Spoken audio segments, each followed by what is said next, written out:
Hello and welcome. Namaste from New Delhi. You're watching DD India Live. I'm Gautam Roy, and coming up in the next 30 minutes. Foreign Secretary Vikram Misri briefs MPs delegations before their global diplomatic outreach mission to present India's stance against cross-border terrorism. 59 leaders to visit 33 countries in the coming days. WHO members adopt a legally binding pact to better prepare for future pandemics. Prime Minister Modi lauds the world's largest public health insurance scheme, Ayushman Bharat, during the World Health Assembly. The European Union adopts 17th round of Russian sanctions targeting its shadow fleet of oil tankers. The UK too unveils a new wave of 100 sanctions after major weekend drone attack on Kyiv. And Russia asserts it never responds to ultimatums, says it's up to Ukraine now to discuss a memorandum ahead of a future peace accord Moscow has proposed.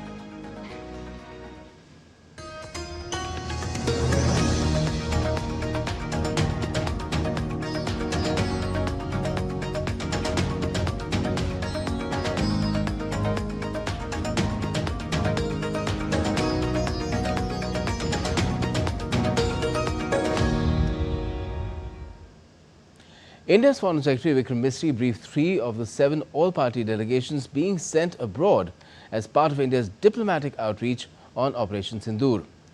The all-party delegations will soon engage with various countries to present India's firm stance on counter-terrorism and Operation Sindoor following the Pahalgam terror attack that killed 26 civilians. This campaign aims to counter Pakistan's attempts to overshadow terrorism while prioritizing Kashmir in international discussions. जब हम जिक्र तो करेंगे सब कुछ, ये बाज नहीं आ रहा पाकिस्तान, इसको बार बार समझाने की कोशिश हम कर रहे हैं। हम नहीं युद्ध चाहते, किंतु हमारे ऊपर युद्ध थोपिए मत, किंतु हम अपनी आवाम का नुकसान, अपने देश का नुकसान सहेंगे नहीं। बात है कि पाकिस्तान का जो स्टेट है और पाकिस्तान की जो आर्मी है, दोनों का इंटेलिजेंस है इसमें।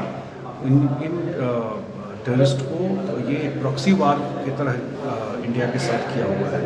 ये घटना के पीछे भी जाएंगे, ये भी बात आई तो 40 साल से ये इंडिया के ऊपर कर रहे हैं। अब जो प्रधानमंत्री जी ने कहा है न्यू नॉर्मल, अब होता है ना, अब बस हो गया। अब जो है इसके बाद हम लोग आपके डिजाइन को समझते हैं, अब अंदर जाकर के हिट करेंगे। India's External Affairs Minister Dr. S. Jaishankar, who is currently on an official visit to the Netherlands, met with Prime Minister of the Netherlands, Dick Schoof, in The Hague. Following the meeting, Dr. Jaishankar shared a post on X and it said, and I quote, "Delighted to call on PM Dick Schoof today at The Hague, conveyed the warm greetings of Prime Minister Narendra Modi and thanked him for the Netherlands' firm and resolute stance against terrorism. Appreciate his commitment to taking the India and Netherlands partnership to newer heights. Assured that our teams will work hard to achieve these goals." Now, earlier, External Affairs Minister Dr. Jaishankar interacted with representatives of the Indian community in the Netherlands. While interacting with the Indian diaspora, Dr. Jaishankar highlighted the contributions of the community to building a stronger relationship between India and the Netherlands. Also, on the first leg of his visit to 3 European nations, Dr. Jaishankar met Defence Minister Ruben Berkelmans in The Hague. During the meeting, both the leaders exchanged views on respective security perspectives and challenges. They also spoke about the benefits of forging a bilateral defence partnership. While meeting with his Netherlands counterpart, Caspar Veldkamp, External Affairs Minister Dr. Jaishankar appreciated the Netherlands' strong condemnation of the Pahalgam terror attack and support for zero tolerance against terrorism. Both the leaders had wide-ranging discussions on deepening bilateral ties and further engagements with the EU. They also exchanged views on the global situation in an era of multipolarity. And later on, the External Affairs Minister will also be paying an official visit to Denmark and Germany as part of this tour. Now, India's Commerce Minister Piyush Goyal held talks with US Secretary of Commerce Howard Lutnick to expedite the first tranche of the India-US bilateral trade agreement. An Indian delegation led by Piyush Goyal is in the US for talks over the trade deal. India and the US are intensifying discussions to finalize a scaled-down version of their bilateral trade agreement. On the 29th of April, the Commerce Ministry highlighted that both the nations are focusing on securing early mutual gains as they move closer to concluding the agreement. Representatives of India's Department of Commerce and the Office of the US Trade Representative met in Washington, D.C. last month as part of ongoing discussions on the India-US bilateral trade agreement. The 8th meeting of the India-US Joint Working Group on Aircraft Carrier Technology Cooperation was organized in India from the 13th to the 16th of this month. A 6-member US delegation headed by Rear Admiral K.C. Moton visited various defense establishments in Delhi and Goa. And during the meeting, the Rear Admiral highlighted the importance of the Joint Working Group and the progress it has made over the last 10 years. Both sides appreciated the remarkable work undertaken by the Joint Working Group towards valuable information exchange on aircraft carriers. India has taken the path of rapid development in Amritkal under the leadership of Prime Minister Narendra Modi. The PM will be virtually inaugurating more than 100 railway stations across the country through a virtual link on the 22nd of May. These also include 5 railway stations of Chhattisgarh, and ahead of that inauguration, the face of Saharanpur railway station has completely changed under the central government's Amrit Bharat Yojana. Local citizens have expressed happiness and praised Prime Minister Modi and the government for the huge development and rejuvenation of the stations. Ambikapur, Dongargarh, Bhanupratappur, Bhilai 3 and Ukura station near Raipur in Chhattisgarh will also be inaugurated on the occasion. The Competition Commission of India is commemorating 16 years since its inception, reaffirming its dedication to promoting fair and competitive market practices in the country. The event brings together key stakeholders from the industry. Addressing the event, Finance Minister Nirmala Sitharaman highlighted the government's vision for the CCI's future role. The Commission to strike a balance between the regulatory vigilance and a pro-growth mindset will be integral to building a resilient, equitable and innovation-driven economic framework in India as it aspires to become Vikasit Bharat. India's Finance Minister also praised the CCI for fostering innovation, safeguarding consumer interests and playing a significant role in driving India's economic growth. As India integrates further with the global value chains and digital ecosystems, maintaining open and contestable markets will be crucial to our competitiveness.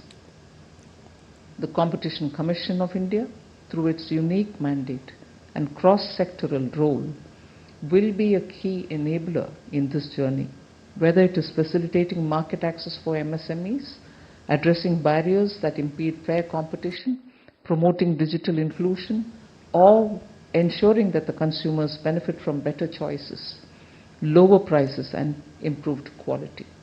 Congratulations to the Commission. Union Minister Jitendra Singh said that the Indian economy will be driven by startups as he addressed the CSIR Startup Conclave 2025 in Mumbai. The MOS for Science and Technology added that people did not know about startups when Prime Minister Narendra Modi launched the Startup India initiative in 2016, but today the country has 145,000 registered startups. He also urged people to think about how they will do value addition into the startup economy. और आज 10 वर्षों में हम fragile 5 economy से top 5 हो गए. हमारा global innovation index 81 था, आज 39 हो गया. 49% of our startups today, ये मैं परसों ही स्टैटिस्टिक्स देख रहा था, come from tier 2 and tier 3 cities. Now, India has once again stepped forward with crucial humanitarian assistance for Afghan families who were forcibly expelled from Pakistan. The Taliban's Ministry of Refugees and Repatriation announced that India has delivered essential food aid to 5,000 Afghan families who were expelled from Pakistan. The aid package, consisting of 11 different food items, was distributed to families deemed most in need. The Taliban's Minister Abdul Kabir expressed gratitude to both the government and people of India for their continued support. He said that India's help has come at a time when our people are facing extreme hardship. Recently, Pakistan intensified this mass deportation of Afghan refugees and migrants. According to the United Nations, Pakistan has deported more than 19,500 Afghans in the month of April this year. And Prime Minister Modi addressed the 78th session of the World Health Assembly in Geneva earlier today via video conferencing link. The PM highlighted Ayushman Bharat, the world's largest health insurance scheme, which covers 580 million people and provides free treatment.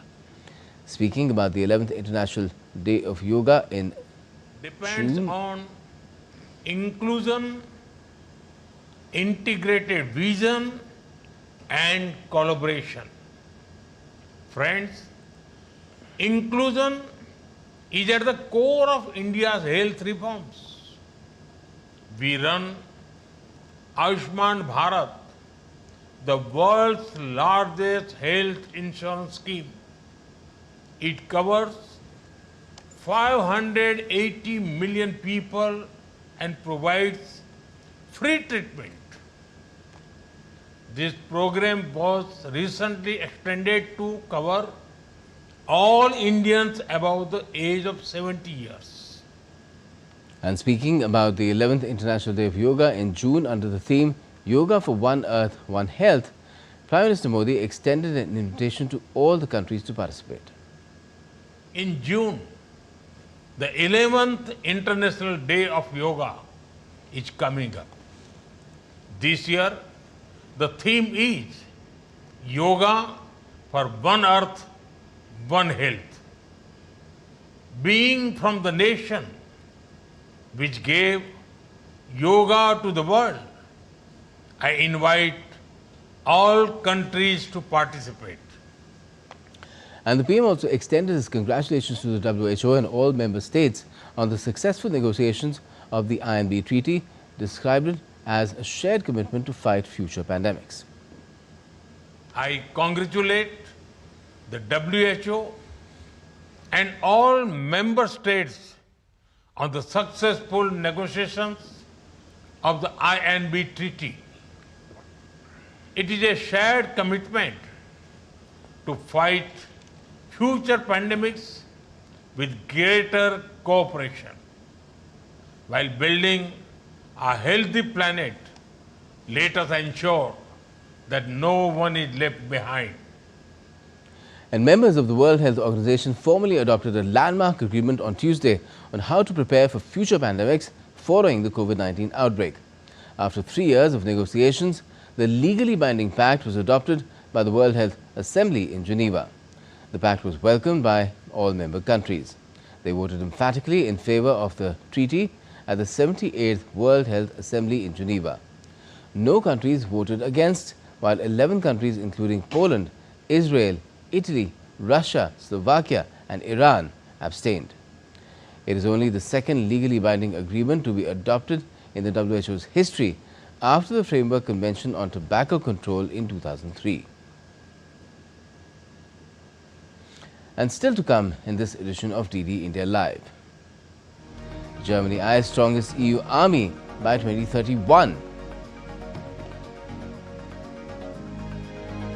France secures $22 billion investment at Choose France summit.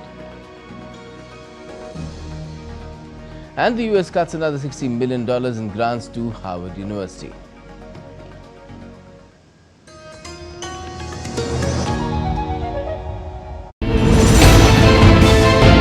Geopolitics and trade deals. Economic challenges amid development. Hard work and the path to prosperity. It's the economy always. Between walkers, money is what money does and says. Supply creates its own demand. Between the bulls pulls and bears tears. When supply chains globalization and India rises to the podium. We'll get you centered with the Economic Brief at 8 p.m. every Thursday on DD India.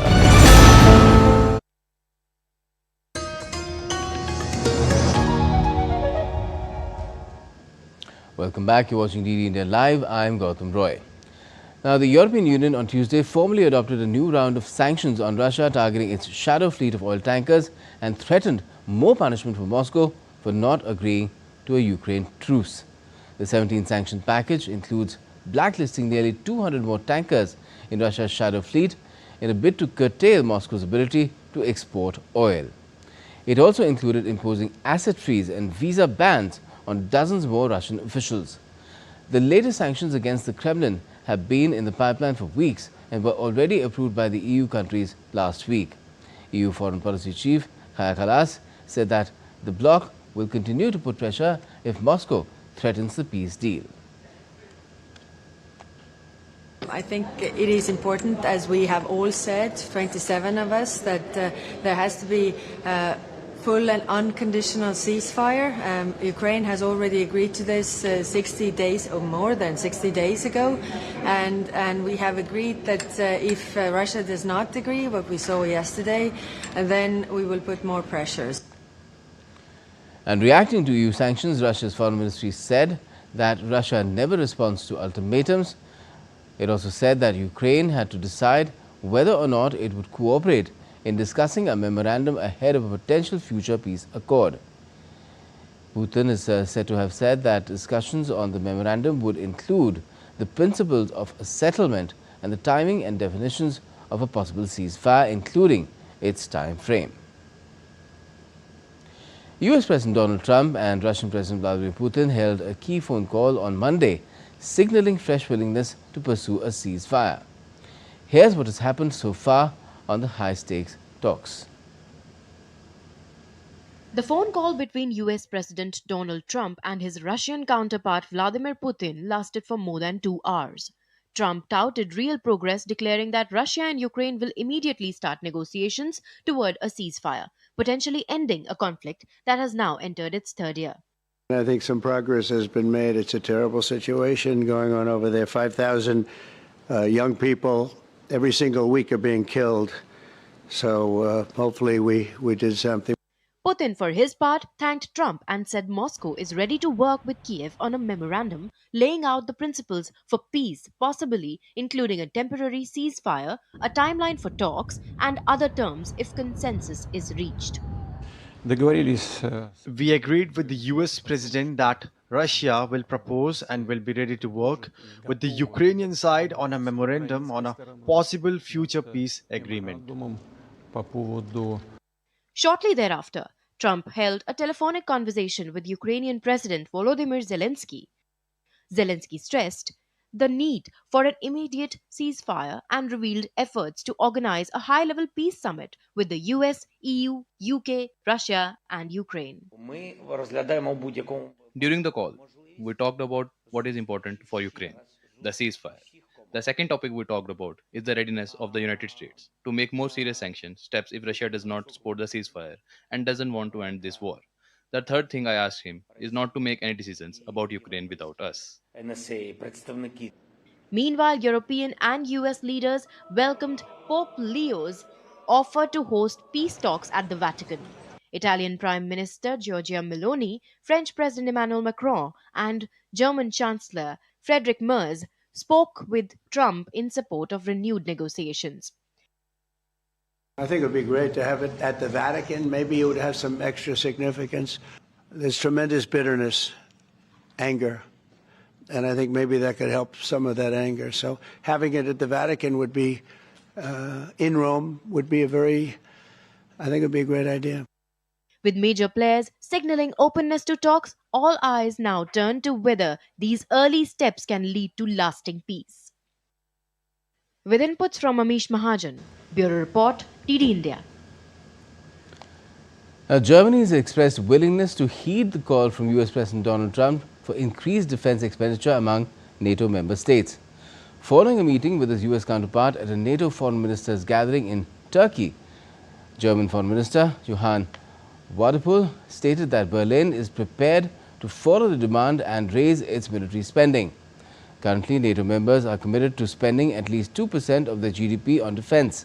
However, Wadephul indicated that Germany acknowledges in principle the push to increase that figure to 5%. Germany's foreign minister comments have come a day after German Chancellor Friedrich Merz, announced that he wanted to transform the German army into the strongest conventional army in Europe. French President Emmanuel Macron hailed a record $22 billion in foreign investment during the Choose France conference at the Palais de Versailles on Monday. This surpasses last year's 15 billion euros and solidifies France's position as Europe's top destination for foreign direct investment, according to an EY ranking. Around 50 new projects across sectors like fintech, cruise ships and data centers were revealed. Macron credited his reforms since 2017 for simplifying bureaucracy and boosting France's appeal. The United States Department of Health and Human Services has announced the termination of approximately $60 million in federal grants to Harvard University, further intensifying tensions between the Ivy League institution and President Donald Trump's administration. The decision comes amid ongoing disputes over allegations of anti-Semitism and debates over the limits of academic freedom. In a statement posted on social media platform X, the department cited Harvard's continued failure to address anti-Semitic harassment and race discrimination as the primary reason for revoking multiple multi-year grant awards. The year 2026 will be marked as a dual year between India and Spain to celebrate culture, tourism and advancement in artificial intelligence. A new chapter unfolds in film cooperation between India and Spain as well, fostering creativity and cultural exchange at the Bharat Pavilion at the Cannes Film Festival. Take a look. As India and Spain turn new page into their cinematic collaborations, we have with us Camilo Basquez. He's the Ministry of Culture from Spain. So welcome to Bharat Pavilion. How was your experience and session here at the Bharat Pavilion? It has been great. For us, for Spain, India is one of the strategical countries, and we are working very strongly with the Indian authorities to develop an important activities with a program for the next year. In next year, 2026, that will be the dual year India-Spain, and we are going to reinforce the excellent relationship between India and Spain. India and Spain share long ties with each other, and cultural is an important aspect of both the countries' historic relationship. We here at the film festival, there's a collaboration, there are co-productions, there's a push from Indian government for more co-productions. That's what we are aiming for. How was your experience in that, pushing for more co-productions and working together? Yeah. The co-productions is one of the key elements for the good relationship on cinematography affairs, in cinematography and visual affairs. We have a bilateral agreement of 2012, but we would like to refresh and to update because we will have the best position for the development of co-production between India and Spain. For our responsibility is to make a great legal framework for the development of co-production projects, co-production initiatives between India and Spain. So we are promoting how more and more filmmakers should come to India, shoot in India, work with Indian companies. How open you are for that, and what do you think? We have previous collaborations, looking at the previous collaborations, how promising that looks? Yeah, as I said, the relationship with India for us is very, very special. India is one of the key countries of the world. We will have the best relations with India in all elements, but even in the visual and cinematography affairs. Okay, thank you so much for talking to us. So really, two countries are opening door. We are open for more co-productions, exchanging ideas, exchanging culture, cinema, and lot more, many more areas where two countries can definitely co-produce and collaborate. With camera person Sumit, this is Jaya Sinha from DD India from Cannes. Let's now also get to some weather updates. Well, India's weather department on Tuesday said heavy to very heavy rainfall is expected over the western coastal states, including Karnataka, Goa and Kerala, and the adjoining peninsular region till the 25th of May, with extremely heavy rainfall expected today itself over Karnataka and even tomorrow. India's weather department issued a red alert for Karnataka as more rain is predicted over the next 5 days in the state. A cyclonic circulation is persisting over the central West Bay of Bengal, and another system is expected to form near the Karnataka coast by the 21st of May. This system may develop into a low pressure area by the 22nd, likely intensifying into heavy rainfall across Tamil Nadu. The IMD has issued a warning for heavy to very heavy rainfall across Tamil Nadu over the next 5 days due to multiple weather systems. Since the onset of the pre-monsoon season, Tamil Nadu has received 90% more rainfall than usual, with Chennai recording 83% excess rain. An orange alert has been issued for several districts in Kerala, warning of heavy rainfall and the possibility of flooding. The northern parts of Kerala are expected to experience heavy rainfall till the 23rd of May, while the south and central parts will receive moderate rains. The IMD declared the monsoon's arrival in the Andaman Islands on the 13th of May, marking an advance of 10 days compared to the usual schedule. And a new study has revealed that nearly 60% of Indian districts, home to 3/4 of the country's population, face a high to very high risk from extreme heat, with rising nighttime temperatures and humidity further worsening the health impact. The report, published by the New Delhi-based Council on Energy, Environment and Water, that's a CEEW, think tank, analyzed climate, health and infrastructure data to assess heat risk across the country. It found that 57% of Indian districts, including capital New Delhi, are at severe heat risk.